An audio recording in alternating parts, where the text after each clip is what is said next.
Assalamualaikum warahmatullahi wabarakatuh. Halo semuanya, perkenalkan saya Muhammad Adrian Hamada dari kelompok G.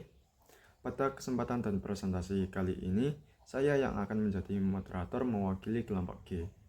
Pada presentasi kali ini, kelompok kami akan membahas mengenai latihan soal beserta jawabannya tentang investment.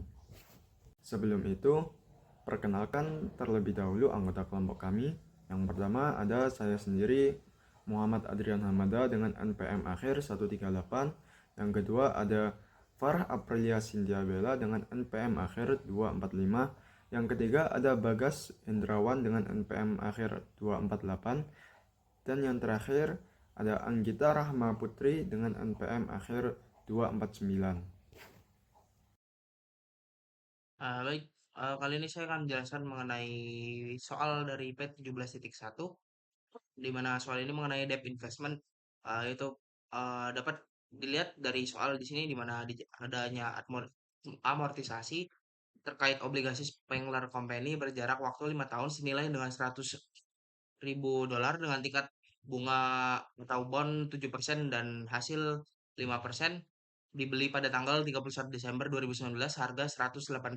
Dapat dilihat pada tabelnya di mana tanggal 31 memiliki jumlah pembawaan obligasi 108.660, lalu pada tanggal 31 2020 terdapat uang terima kas 7.000 dolar, pendapatan bunga 5.433, lalu amortisasi premi obligasi sebanyak 1.567, dan juga jumlah pembawaan obligasi sebesar 107,93. Lalu yang selanjutnya yaitu pada tanggal 12 pada tanggal 31 Desember atau akhir tahun Desember 2021 yaitu kas yang diterima 7.000 dolar, pendapatan bunga atau interest revenue 5.354, bond premiumnya 1.646, lalu carrying amount of bonds 105.447 pada 31 Desember 2022 pas diterima 7.000, interest revenue 5.272, bond premium amortisasi 1.728, dan carrying amount of bonds 103.719. Lalu pada tahun 2023 kas diterima yang sebesar 7.000, interest revenue-nya sebesar 5.186, bond premium sebesar 1.814, lalu carrying amount of bonds-nya sebesar 101.905. Lalu yang terakhir pada tahun 2024 cash diterimanya yaitu 7.000 dolar, interest revenue-nya itu sebesar 5.095, bond premium amortisasinya ada 1.905, dan yang terakhir carrying amount of bonds-nya 100.000. Lalu pada judul eh, di bawahnya terdapat tabel lagi di mana menyajikan perbandingan biaya diamortisasi dan nilai wajar obligasi pada akhir tahun. Dapat dilihat amortisasi cost-nya pada tahun 2020 sebesar 107.093 dan fair value-nya 106.500. Lalu pada tahun 2021 amortisasinya 105.447, fair value-nya sebesar 107.500. Lalu pada 2022 amortisasi sebesar 103.719 dan fair value-nya sebesar 105.650.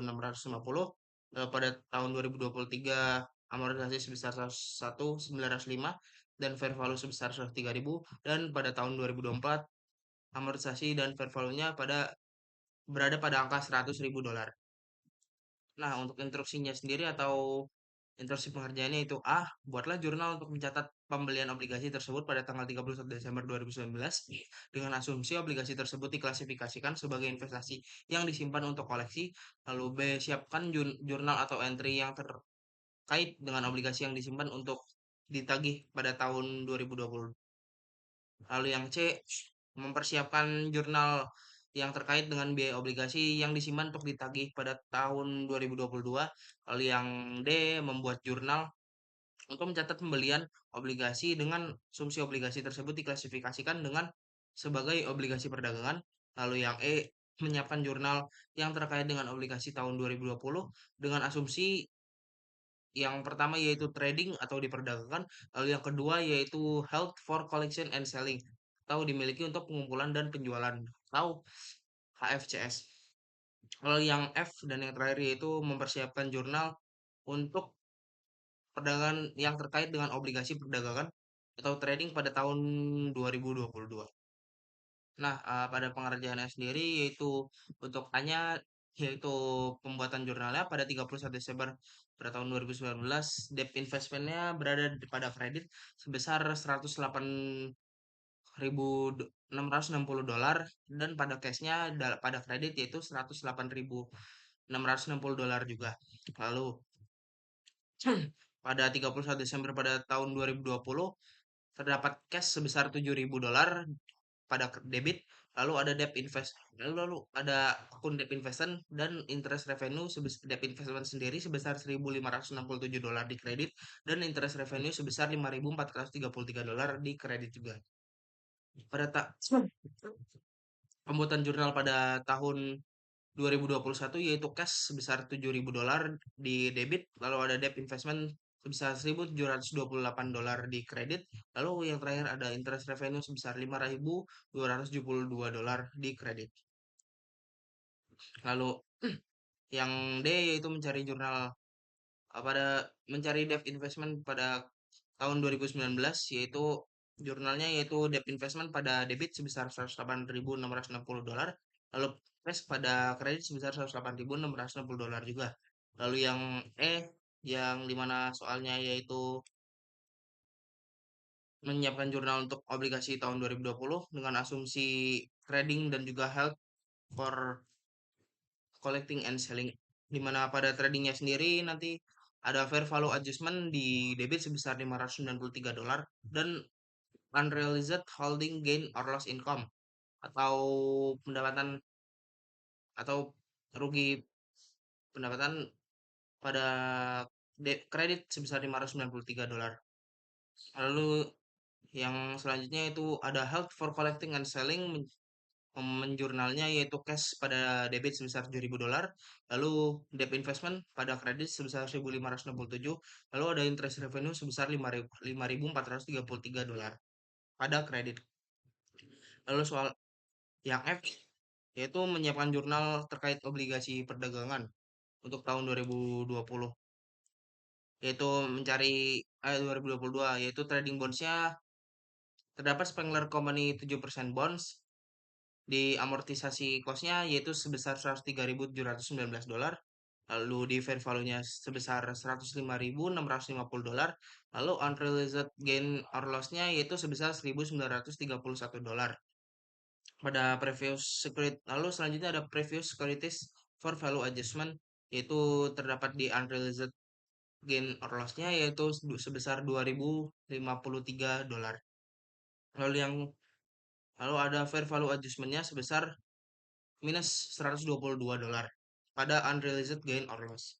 Lalu selanjutnya yaitu ada fair value adjustment juga pada amortis sebesar 122 dolar dan ada unrealized holding gain or loss sebesar 120 dolar juga. Untuk yang selanjutnya kita akan membahas mengenai soal P17.2. Jadi, pada tanggal 1 Januari 2022, Novotna AG membeli obligasi Acquirco senilai 400.000 euro, 8% bunga, 8% obligasi seharga 369.114 euro. Lalu obligasi tersebut dibeli dengan harga bunga 10%. Bunga dibayarkan 2 kali setahun pada tanggal 1 Juli dan 1 Januari. Obligasi tersebut jatuh tempo pada tanggal 1 Januari 2027. Lalu Novotna Company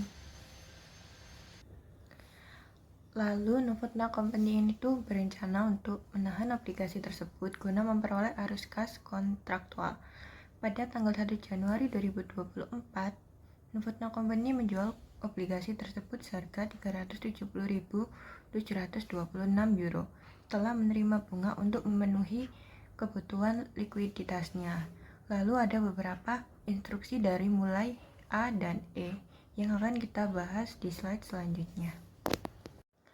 Yang pertama, membuatlah jurnal untuk mencatat pembelian obligasi pada tanggal 1 Januari. Jurnalnya adalah debt investment pada kas senilai 369.114.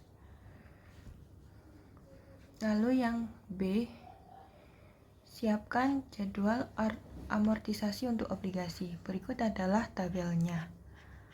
Cash receive atau cash yang diterima itu senilai 16.000 euro didapat dari 400.000 dikali 8%, lalu dikali 6/12 karena dibagikan 2 kali dalam 1 tahun.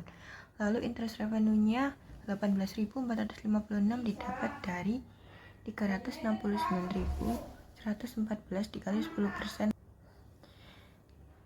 369.114 dikali 10% dikali 6/12 hingga mendapatkan 18.456. Lalu bond diskon amortisasi merupakan selisih dari cash receive dan interest revenue. Lalu pada soal yang C, yaitu disuruh membuat jurnal untuk mencatat bunga setengah tahunan pada tanggal 1 Juli 2022 dan 31 Desember 2022. Yang pertama pada 1 Juli, yaitu kas senilai 16.000 dan debt investment senilai 2.456 dan interest revenue 18.456. Lalu pada 31 Desember 2022 yaitu cash senilai 16.000, lalu debt investment 2.578 euro, lalu interest revenue 18.578. Lalu yang D, buatlah jurnal untuk mencatat penjualan obligasi pada tanggal 1 Januari, yaitu pada unrealized holding gain or loss, karena kita tidak tahu ini rugi atau untung. Didapat senilai 9.422, lalu fair value-nya yaitu 9.422. Lalu yang E, asumsikan bahwa Novotna memilih opsi nilai wajar untuk investasi ini. Jika nilai wajar obligasi acquire adalah 368.000 euro pada tanggal 31 Desember 2022, buatlah entry penyesuaian yang diperlukan. Yang pertama ada cash senilai 370.726, lalu ada loss on sale investment 2.276 euro, lalu debt investment 368.000 euro. Soal P17.4 terdapat soal, yaitu di bawah ini disajikan informasi yang diambil dari jadwal amortisasi investasi obligasi dengan nilai wajar terkait yang diberikan. Obligasi ini dikelola untuk mendapatkan keuntungan dari perubahan suku bunga pasar. Yang pertama, biaya diamortisasi pada tanggal 31 Desember 2022 sebesar $491.150 di 31 Desember 2023 terdapat $442.000. Pada 31 Desember 2024 sebesar $550.000. Kemudian nilai wajar pada tanggal 31 Desember 2022 senilai $497.000. 31 Desember 2023 sebesar $509.000. Pada tanggal 31 Desember 2024 sebesar $550.000. Yang pertama, instruksi A, tunjukkan apakah obligasi dibeli dengan harga diskon atau premium. Jawabannya, obligasi tersebut dibeli dengan harga diskon.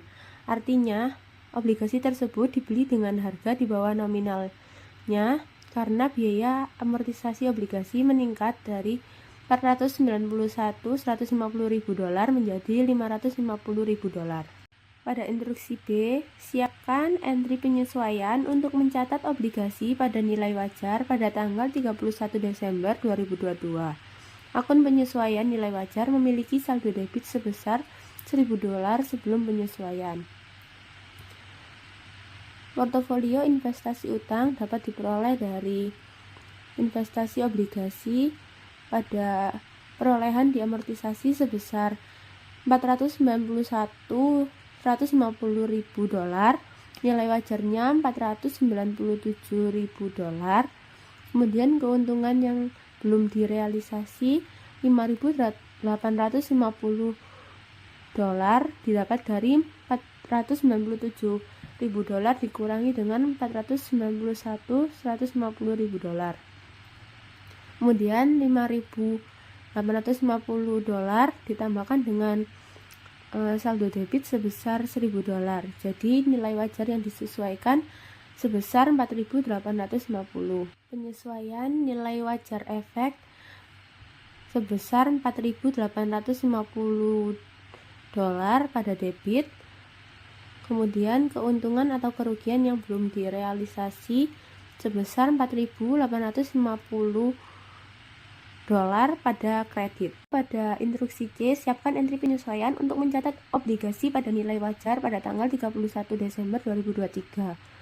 Portofolio investasi utangnya diperoleh dari investasi obligasi pada perolehan diamortisasi sebesar $519.442.000 dan nilai wajarnya $509.000. Keuntungan atau kerugian yang belum direalisasi sebesar minus $10.442 didapat dari $509.000 dikurangi dengan $519.442.000. Kemudian penyesuaian nilai wajar sebelumnya sebesar 5.850 didapat dari investasi obligasi pada 31 Desember 2022. Kemudian minus $10.442 dikurangi dengan $5.850 menghasilkan nilai wajar yang disesuaikan sebesar minus $16.292.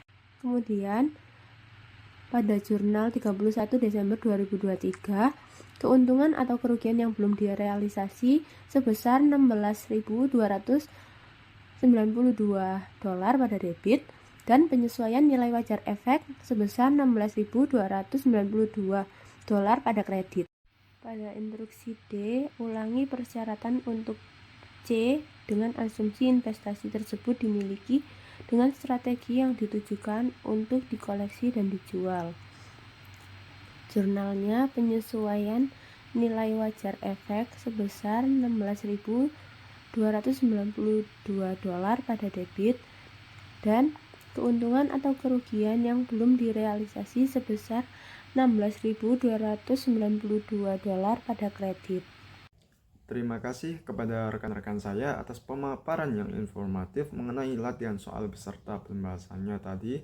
Semoga presentasi kami dapat dipahami dan bermanfaat. Sekian dari kelompok kami, mohon maaf bila ada salah kata dan terima kasih.